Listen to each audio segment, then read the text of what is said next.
Cette semaine, Dan fait des bonnes affaires dans un marché aux puces au Connecticut. Chez nous, c'est 100$ over. Ils sont flambant neufs. Un autre petit vol. Fred craque pour une Porsche Carrera 1973.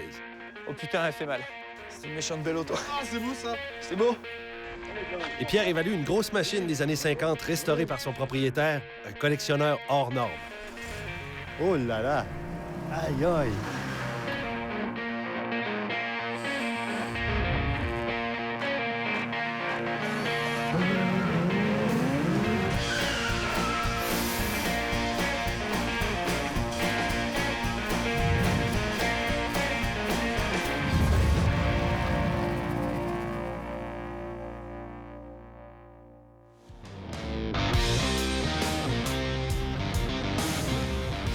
Fouineur aguerri, Dan et Roger savent que pour faire de bonnes affaires dans les marchés aux puces, il faut arriver aux aurores. Premier arrivé, premier servi. Bien, je viens tous les ans. Depuis, on calculait hier à peu près 13 ans, 14 ans à peu près. Puis ici, ben c'est une boîte à surprise. On a un... Tu sais jamais sur quoi tu tombes. Tu as des pièces que tu cherches en particulier, mais ça se peut que tu les trouves pas, mais par contre, tu trouves tout le temps quelque chose. Écoute, c'est comme un petit cul d'un magasin de bonbons, là. Si les gens se souviennent de ça, là, ça ressemble pas mal à ça. C'est... Ou d'un magasin de jouets, là, tu sais, quand t'as une dizaine d'années, là, puis tu veux tout avoir, là, c'est un peu ça. Ouais, ça ressemble à ça un petit peu comme feeling. Ben là, je cherche des pièces de 34. Là. J'ai des projets, j'ai un 32 Roadster, puis j'ai un 34 coupé 3 vitres à faire pour un client en Europe. Fait que là, j'essaie de trouver des pièces qui peuvent me manquer. J'en ai pas mal, mais il m'en manque encore. Fait que c'est des détails que je vais avoir, des petites pièces ici, petites pièces là. T'arrives avec un kiosque, oh! Ça, c'est un bon deal. Fait que là, on gosse le gars avec le prix. Des fois, on coupe de moitié. Des fois, ça marche, des fois, ça marche pas. Mais on marchande, puis les gars sont pas mal willing aussi. Puis les bons deals sont le matin. Faut que je traîne trop de la patte. Daniel, lui, galope à 9 ans. Fait que je le laisse aller. Puis... Ouais, mais moi, je suis tout le temps comme un énervé, là. Je cours tout le temps, je veux pas rien manquer. Puis lui, ben il check plus les petites patentes aussi, des fois. Il regarde plus, il fouille un peu plus. Moi, je regarde vite, puis ah ouais, salut, bye, je veux rien manquer. Ah ouais, je can. 15. 15? Infoqué sur le côté. On peut en trouver une plus belle pour le même prix. Le soleil, il vient, fait pas longtemps qu'il est élevé, puis ça rentre encore. Les vendeurs, les pick-up, les trailers, ça arrête pas de rentrer. Mais le bon stock, ça, on fait une run vite le matin. Puis quand on repasse la deuxième shot, ben il y a du nouveau stock qui est apparu. Faut pas que tu niaises, parce que je suis pas tout seul, hein? C'est d'après ce que tu peux voir. À midi, là, t'as de la misère à circuler dans les allées. Tu vois que c'est fou, là.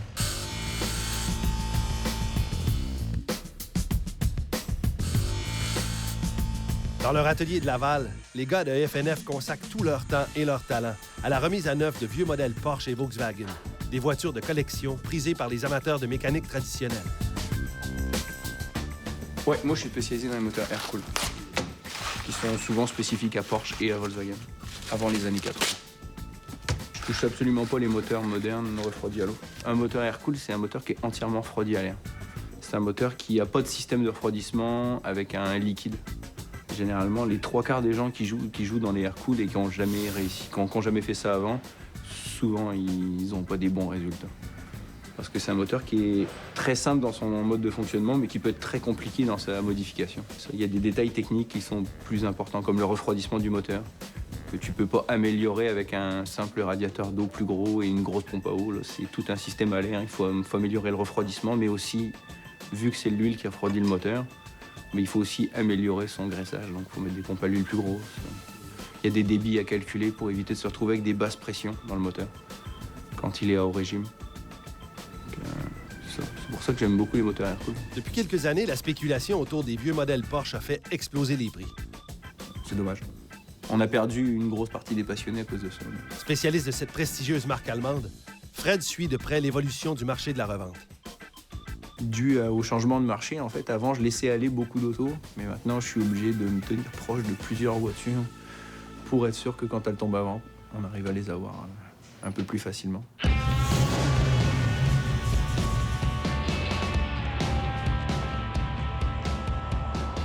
Tout ce qui roule avec un moteur, Pierre est en mesure d'en donner le prix. Il raconte même avoir déjà évalué une collection de vieilles tondeuses à gazon. Aujourd'hui, c'est un collectionneur de pelles mécaniques qui a besoin de son expertise. Allez, Claude. Salut, mon Pierre. Ça va bien? Bien, toi? Ben oui. On a choisi une chaude pour venir faire ton évaluation. Ben oui. C'est chaud pour jouer dans les carrés de sable? Ouais. Oh là là! Aïe, aïe!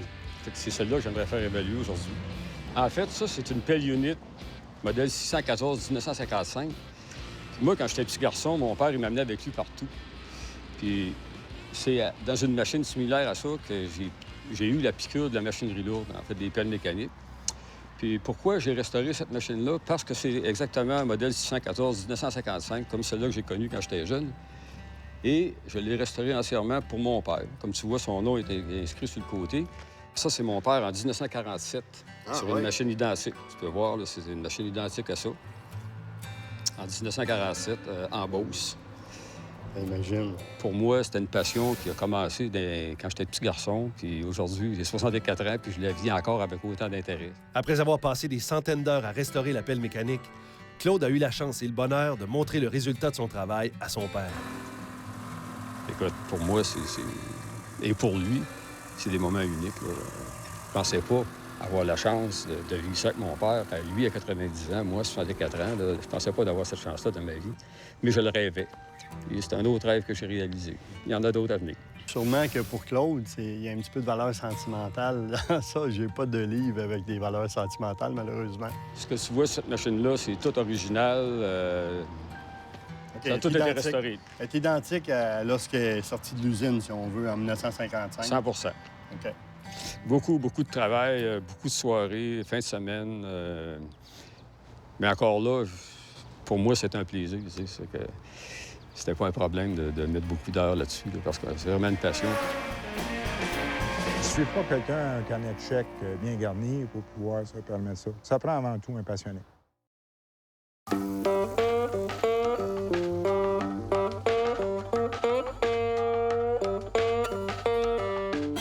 Ce marché aux puces du Connecticut se spécialise dans la revente des pièces d'auto de toutes sortes. Une véritable caverne d'Ali Baba où vendeurs et acheteurs se donnent rendez-vous pour faire des bonnes affaires. Proportioning valve, the Summit one and... 10 apiece? You take 15 for both? Yeah, they're brand new. OK. That one's even got $15 worth of AN fittings on it. Il y a deux types de gars ici de vendeurs. T'as celui qui veut se remplir les poches, qui veut pas perdre une scène, puis t'as le gars, c'est le débarrasse, je veux pas le ramener à la maison. Lui, en y parlant tout de suite, là, j'ai vu l'attitude de ce gars-là, et c'est sûr qu'il y a des deals à faire là. Ah, tu le vois dans le premier contact, là.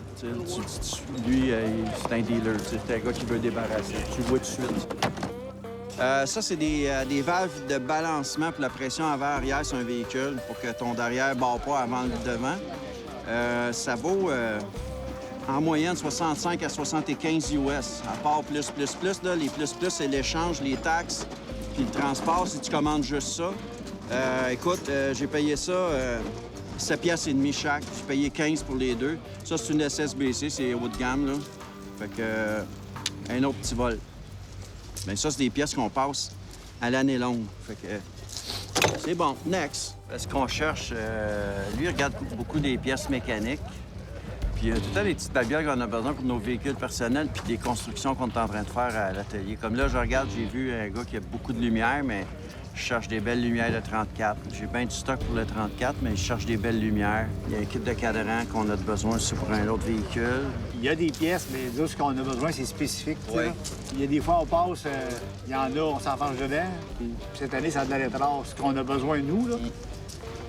Fait qu'à date, la récolte est pauvre. On va voir, là. Ça peut changer vite à part ça, dépendant. Tu sais, c'est comme une game de hockey. Pas qu'il peut se mettre à rouler pour nous autres, là. Le matin, c'est un exercice matinal on s'est réchauffé. de marche.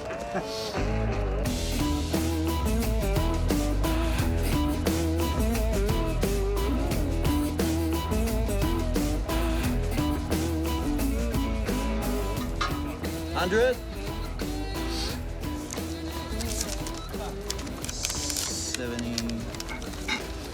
C'est vieux, c'est Fenton, ça date des années 60. Les gars qui connaissent ces vieilles roues-là, là, lui, il savait, il en a juste deux, hein? Il n'en a pas 4 non plus. Mais moi, c'est juste 2, je voulais des 15. Parce que le 32, c'est ce que je veux mettre dessus. Je veux mettre des vieilles roues d'époque. Ça va aller ces 2 roues en arrière. En avant, j'en ai plusieurs. Ah, fuck. C'est Corvette, ça? Ouais, mais le monteur, Le booster, c'est parce que pour probablement un 57 Chevrolet. Regarde l'angle dedans. C'est un 7 pouces double. Webmaster, c'est toujours bon.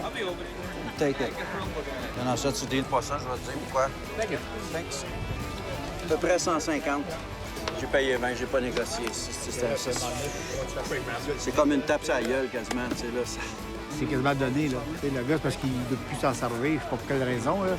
Mais ça, là, tu sais, là, on pourra tout le temps, là, il allait peut-être prêt à 15, mais à un moment donné, là, on n'est pas des tortionnaires. Déjà qu'on achète des affaires pas chères, faut pas exagérer, là. OK, so you need 40 for them? Yeah, well, they're over $100 new each, Yeah, so I I don't know. Do you like them? Yeah, but I give you 30 bucks for it. Good? I bring it. You take them with you right now? Right now. Okay, we can do that. Comme dirait Dan, la POC commence enfin à rouler pour lui. Chez nous, c'est 100 piastres over. Ils sont flambant neufs. Chaque. C'est comme ça, les gars. Tantôt, c'était plate, hein? Ça commence à être le fun. Les doigts me chatouillent.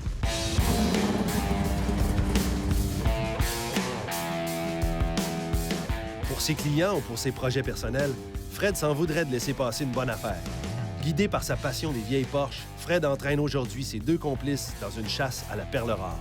Bienvenue dans Laurentide, avec les feuilles. Ouais. Les Lolo Laurentides. Salut, Denis, ça va bien? Salut, Fred. Ça va, Denis? Jérémy. Et voici la belle. C'est celle-ci, là, je pense, qui est le pôle d'attraction, là. Ouais, c'est ça, hein? Tangerine. Particularité, c'est une 911T. Par contre, elle a un moteur 2 litres de S. Denis, c'est quelqu'un que je connais depuis assez longtemps, puis c'est quelqu'un qui a beaucoup de passion en général. C'est les motos, les maisons anciennes, les voitures, beaucoup de voitures anglaises, une couple de voitures italiennes, pas mal d'autos, puis une couple d'allemandes aussi. Les voitures, pour moi, c'est un coup de cœur. Puis, avant tout, c'est une passion. Donc, c'est pas mercantile. Si jamais je vends un de mes véhicules, il faut que la personne la mérite. Parce que ce véhicule-là, pour moi, est une passion, puis le véhicule pour une raison X, Y, Z. Puis je m'attends que la personne qui est prête à y mettre le prix pour l'acheter partage cette passion. Sinon, ben, c'est pas pour elle. Denis estime la valeur de sa Porsche à 35 000 $. Alors, la voiture, ce qui est intéressant, c'est qu'elle n'a pas connu l'hiver canadien. Elle vient de Floride. OK. Le type de qui je l'ai acheté, c'est lui qui l'a importé de Floride en 91. C'est un modèle assez spécial parce que c'est une année transitoire. C'est une année où Porsche a commencé la version long wheelbase avec un wheelbase plus long. Donc la voiture était plus longue que... La voiture était la même taille, mais entre les roues, il y avait plus d'espace que la génération juste avant. Je me suis permis d'enlever les tapis. Fait que là, tu as les planchers. Ouais, les planchers sont en bon état. Les planchers sont d'origine. Donc, la structure, vraiment, elle est impeccable. La voiture est très belle. La voiture est très belle. Pour moi, c'est sûr que pour beaucoup de personnes, ça pourrait être juste un gros projet ou un gros jouet. Mais pour des gens comme nous qui restaurons des voitures, c'est une voiture qui a un gros potentiel. Oui, Fred, c'est un passionné. Son intérêt majeur, c'est que celle-ci, particulièrement, ça serait pour lui et non pour la revendre. Pour moi, c'est important. Il ne suffit pas quelqu'un un carnet de chèques bien garni pour pouvoir se permettre ça. Ça prend avant tout un passionné. On va se reparler dans les prochaines semaines. D'accord? Puis on va se recroiser sûrement à la shop, là, si tu descends à la shop. oui, c'est clair. Tu sais où on est? Faudrait que tu passes nous voir. Je vais faire mon pèlerinage, c'est certain. C'est bon. Bon, bah, au plaisir. Salut, Merci. Denis. Merci Salut beaucoup. Salut, Denis. Ben, à bientôt. Rémi, Salut, Denis. à bientôt. À plus tard. Bon retour. Ouais.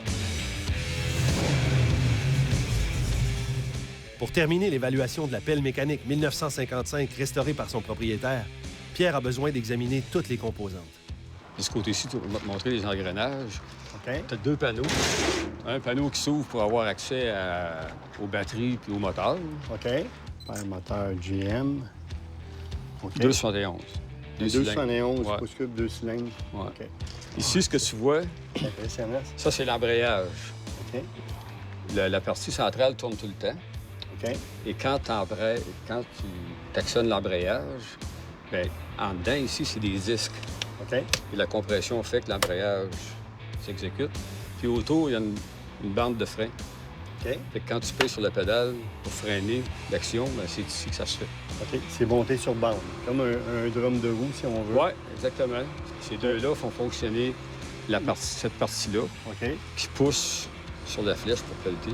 Ils appellent ça du crowding. OK. Puis celui-là, l'autre? ici, c'est Pour le levage. L'angle Ouais. l'angle de levage. Claude a beaucoup de mérite à avoir fait ça.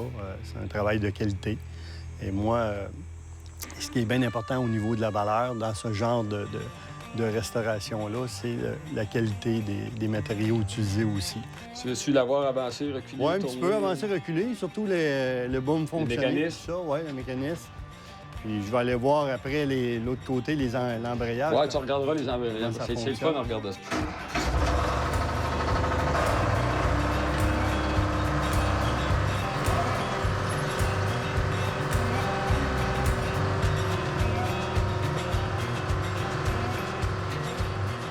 Plus qu'un collectionneur, Claude est avant tout un amoureux fou de mécanique. Sa machine fonctionne comme une neuve. Claude n'aurait pas restauré des pelles mécaniques sans qu'ils soient fonctionnels. C'était très important pour lui. Sûrement que la valeur va refléter peut-être 50-60 de l'investissement fait sur la machine. D'après moi, ça vaut un minimum aux alentours de peut-être 45 000 Américains.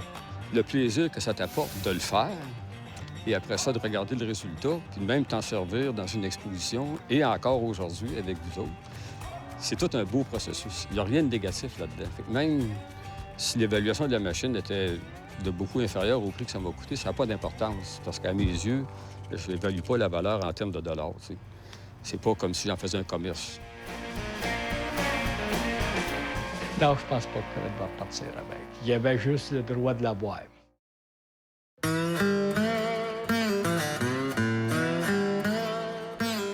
Au marché aux puces de Bristol, il est à peine midi que Dan et Roger calculent que leur liste d'achats est complète.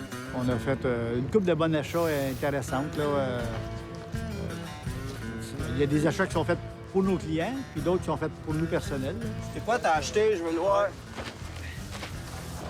Ah, fuck. Un petit release, là. Sophie. Cute. Pas sérieux, hein? Ouais. On reste gamin longtemps. Ça, c'est une trouvaille que j'ai payée hier. Ça, c'est une vieille chaufferette de maison des années 40. Ça, là, je vide ça. Je mets un speaker là-dedans avec un petit vinyle perforé, puis le son sort. Je le coupe, je mets une petite penture, je le rouvre, puis je mets des lecteurs CD là-dedans. Je mets ça sur la base de transmission. Puis il faut que je rallonge un petit peu la base pour que ça marie la shape. C'est écœurant dans un vieux char. C'est tous des petits bonheurs, hein? C'est pas juste un morceau. Bien, mes roues, ça a fait ma journée, ça. Je pensais pas de trouver ça. Je n'ai vu un autre kit, mais trop cher. J'ai dit non, je ramène pas ça, c'est trop cher. Ces deux-là, ça coche. Mais moi, j'ai trouvé un morceau pour mon Ford 32. J'ai trouvé le vent qui va sur le caille dash. Je suis bien content là, parce que c'est la pièce d'origine. Fait que est en assez bonne condition, avec un assez bon prix. Quelque chose qu'on voit très rarement. Là. Bien content de ma fin de semaine. Avec les deals que j'ai trouvés, ma fin de semaine est payée, là, c'est sûr, avec les bons achats qu'on a faits. Ouais. On peut acheter pour une valeur peut-être de 5 000 on paye en bas de 1 000 Fait que c'est le fun, là. Des pièces que des fois, on n'achèterait pas, ou souvent des pièces qu'on peut compléter parce qu'on a les autres composantes qui manquent. C'est ça, là. Probablement que si tout va bien, comme qu'ils disent, si Dieu le veut, on va être ici l'an prochain.